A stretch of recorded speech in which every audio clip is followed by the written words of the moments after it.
Hi Sky, I've been really excited to talk to you. I've had a couple of sessions with you recently, and I'd only had breathwork once before, and it blew my mind, and I'm really excited to bring you on board as one of our experts for Holistic Living Magazine and Global Healing Exchange. I'd like you to tell us what you do for work. As I say, it completely blew my mind. I've never had a treatment like it before. And I'd love you to tell the viewers what you do. Okay, should I talk to you or should I talk to the camera? Up to you. Up to me. Okay, well I suppose what I do is a combination of a few things. I'm a breath worker, so a rebirthing breath work or cathartic style breath work, which instills an emotional release. So what happens when we keep the body still and we breathe in a dynamic manner, it fills the body up with energy, I suppose, and then when that gets overwhelming for the individual that's breathing, that energy needs to be released through either movement or emotional catharsis. So I learned how to do that. I did a 2-year process. It's a personal process, and then I suppose at the end of that you can facilitate it, but you can't just learn to be a facilitator without going clearing through the your process. stuff like yeah, exactly. So that was, and when you do it in that format, it's quite intense and all sorts of different breathing, like breathing in hot water, like 40 degrees in a spa with a snorkel and a nose clip for an hour. Yeah. So and that's for the actual rebirthing because it triggers the birth trauma memories because the water is 40 degrees and simulates the womb. And so I've done that about 6 times, and that really triggers a lot of anxiety because you feel a bit trapped and you feel like you're going to be suffocated and you're under the water and things like that. But anyways, when I finished all of that, I started to try and facilitate. So I'm feeling a bit of anxiety just thinking about it. Well, I mean, there's some schools of thought. Some rebirthers think that the birth trauma is actually your blueprint for your life, and the way that your birth script played out is actually how you play your life out. So if there's a cord around the neck, then the child feels that if it steps forward or if it moves forward, it's going to die, and then that can come up to having a lot of fear around taking steps forwards or cesareans. They say that they can be quite controlling because they feel that they were sort of taken out and it wasn't up to them to come when they were ready, and there's a whole load of things around that. So, but then there's the next school that thinks that the birth trauma plus the pregnancy and up to 7-10 years is where the personality is built. And of course our personality is not who we are, but our defense on how we manipulate to get love. So that is sort of instilled in us in childhood, how we're going to get love from mum and dad, how we suppress our negative feelings so that we can be good boy or good girl, or however that works. So the school that I came from looks at that, so from conception through to about 10 years old.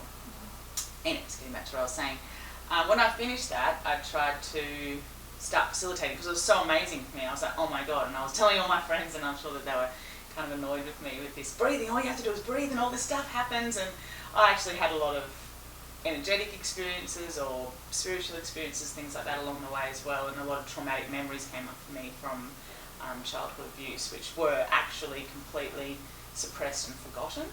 So we hear these stories of people being abused in some sort of heinous way and then not being able to remember it. And it's quite hard to believe, when you hear these stories, but that actually happened to me. And the consciousness only lets it come out in small snippets, that you can sort of handle. Deal with it. Yeah. So you might, in facilitation, or maybe not even in the session, but later it sort of unlocks something, and maybe just a little image would come of just almost like a photographic image of something, but the energy and the feeling that is associated with that was just so powerful and so strong and so real. So it took a long time to kind of come to grips with some of these things in my past. Anyways, it was so magical that I wanted to start sharing it. But when you start facilitating people to breathe, especially when they're not in like a 2-year program or a 1-year program where that's what they're doing, so you're having just sort of one session, people's defences, like some people will breathe because they're a good girl or boy and they will just breathe like a freight train and they'll over-breathe and outrun themselves, or some people will just not actually ever get into an active state, and that's basically just all comes from fear of feeling. So I was like, well, some people are getting something out of it and some people are not, because the whole session time, an hour and a half, you're just trying to get them into an active state of breathing, and that doesn't happen. And you know, you can go into all sorts of different mental processing, but I prefer to stay with just the energy that's in the body. So that led me to start massaging people. And then I realised that when you're touching people and you push them, particularly if you put quite a lot of pressure on them and do quite a deep massage. And can I tell you, I've done deep massage for years and I love it. And it's fantastic. I love it. Like, you cause me a lot of pain. I know, well, see, but it's just stuck energy coming out. It's just stuck energy. People think, oh, you're hurting me. But I'm not, because like a lady I had yesterday, I was just running my thumb up there and she was just screaming in pain and crying. But, you know, I know that it physically wasn't hurting that much because I know the pressure. It's just energy releasing from, she stores a lot of energy in her legs, and yeah, that's the way. So I realised through massaging people, I can kind of trick them into breathing, because the focus is taken away from the anxiety of like, what am I feeling?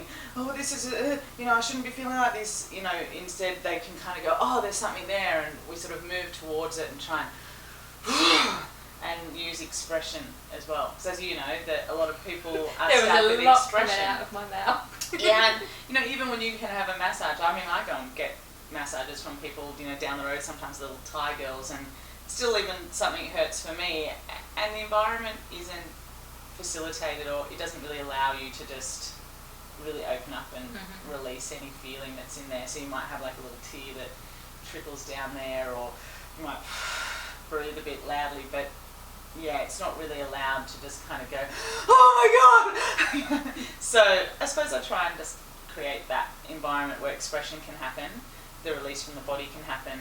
But the most important thing is it's not a passive process in terms of being massaged. You're not sort of lying there being massaged. You must still breathe and keep yourself in an active state. So when you breathe in a connected manner, and so that in the movement that I'm doing, so I'm not doing that much. I mean, I am, but the person, the client, is doing the breathing. And when people breathe in an activated place, their body is more energized, more full of prana, more full of oxygen. They become more sensitive. And then for me as a therapist, I'm just kind of pushing that energy through and moving through and coaching them to try not to fend, like breathe in and move away from the pain, but to exhale and express and move towards and surrender, which is what we're trying to do, isn't it? We want to surrender to the discomfort of life. We want to soften into, okay, this is happening and I can just be with that. I can just be with the fact my leg's sore. I can just be with the fact that, you know, I'm going through a divorce. Or I can just be with the fact that I've lost my job. You know, so it's all very much a metaphor for life. And so after you do the massage, you do the breathing, then you do the massage, and then you do... At this sort of stage, I sort of zone out because it stops hurting then. And you've got the singing bowl and the bit of sound healing. So talk us through that, because it's, from my point of view, it's just amazing. I just saw geometric shapes, and I just got all of these images and these messages. It was beautiful.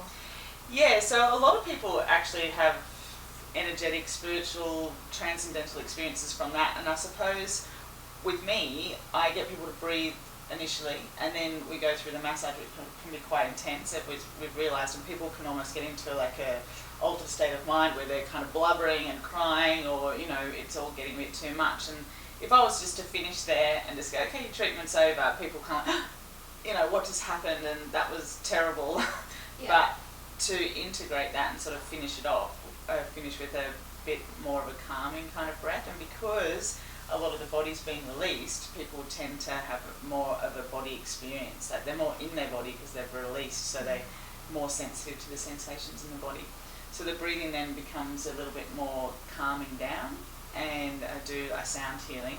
So when people breathe and the body expands, the cells of the energetic body expands, and then we become more sensitive to the experience of vibration, particularly in like sound in like tuning forks or singing bowls, and it feels like that sound literally goes through you, which it does anyways, but you're more open to it. Well, you're more able to feel it, to experience it, rather than just like, oh, there's a sound, of course I know that it's going through my body, but when you're expanded and really relaxed, then you can experience that going through, and it can be really, when people relax, the mind empties out and all sorts of things can happen, and it's a real integration. Sometimes people even stop breathing for 30 seconds, 40 seconds.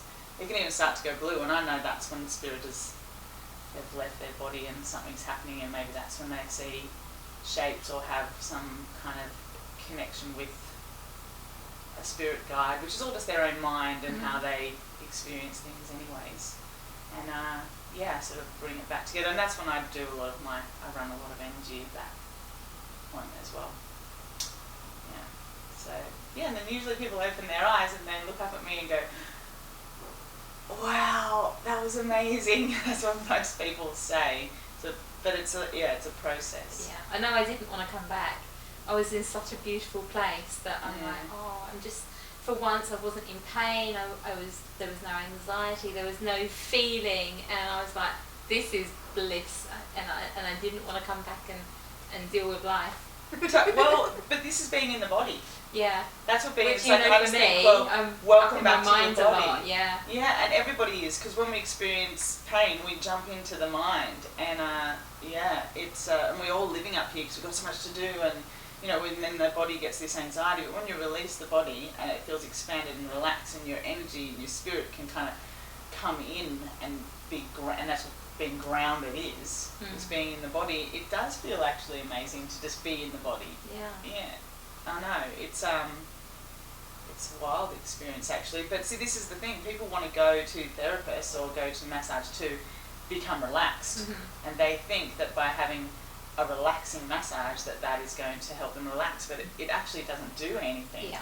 It doesn't have any long-lasting effect. It might feel nice at the time, but the other thing is when it feels nice, you lose the sensation after a while, and it feels like, oh, that feels nice, and then the next thing you know, you're doing your shopping list, or you think about what you're going to have for lunch, or you're falling asleep, and you're not being present with yourself.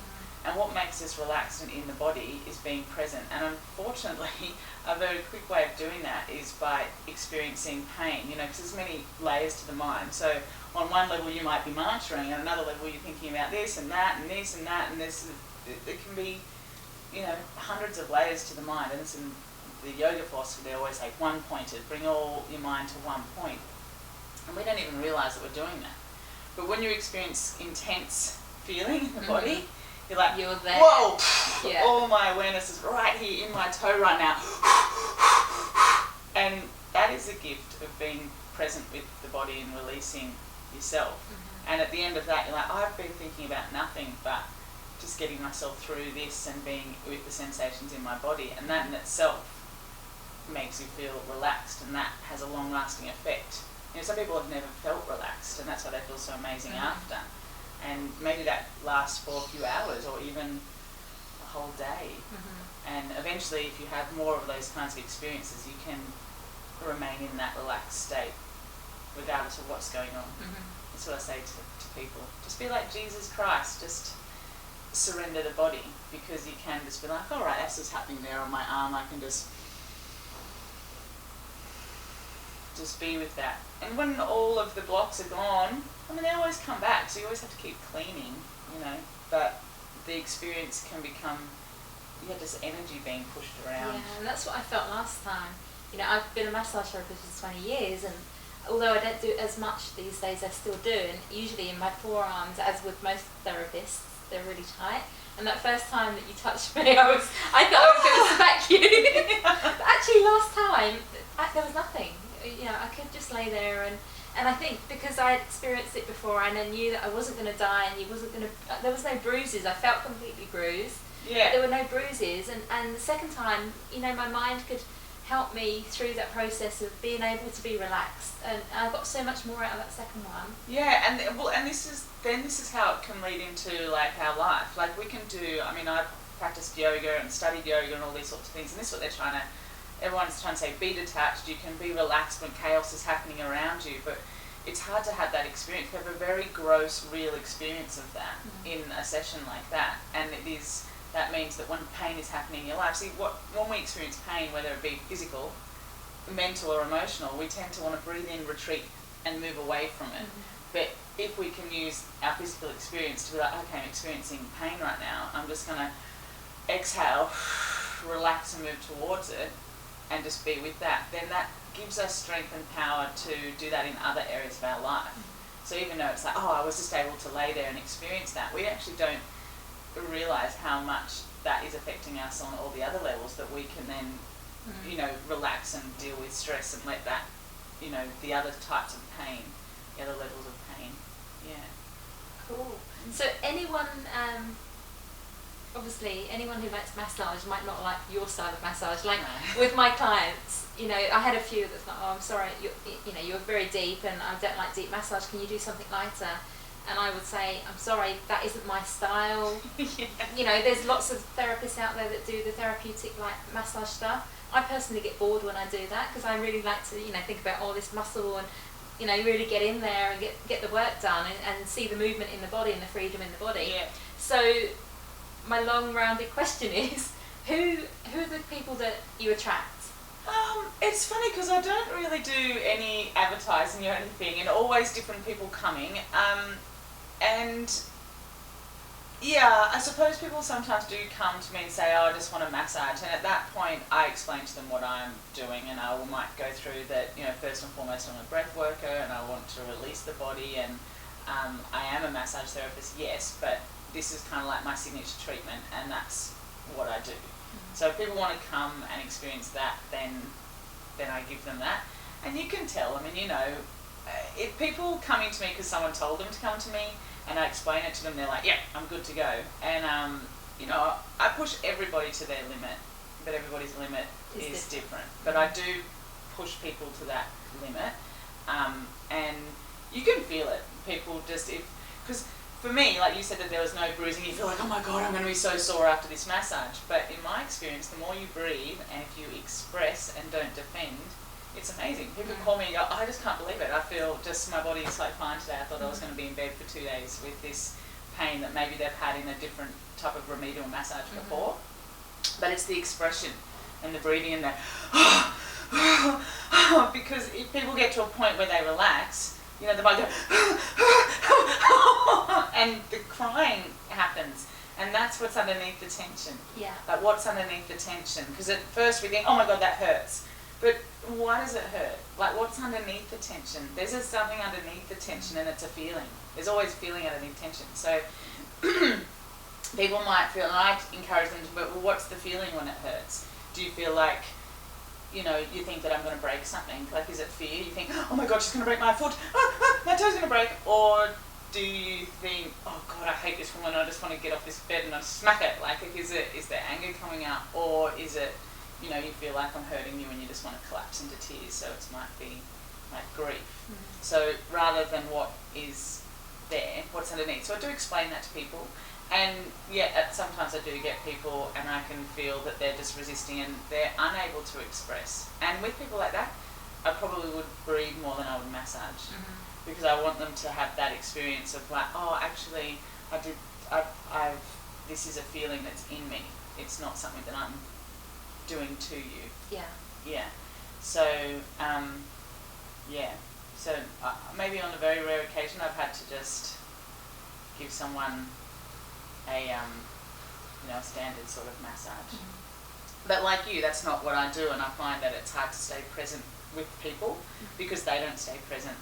So I'm massaging and then I'm thinking about other things, and I've got to keep trying to bring myself back to, you know, what I'm actually doing there.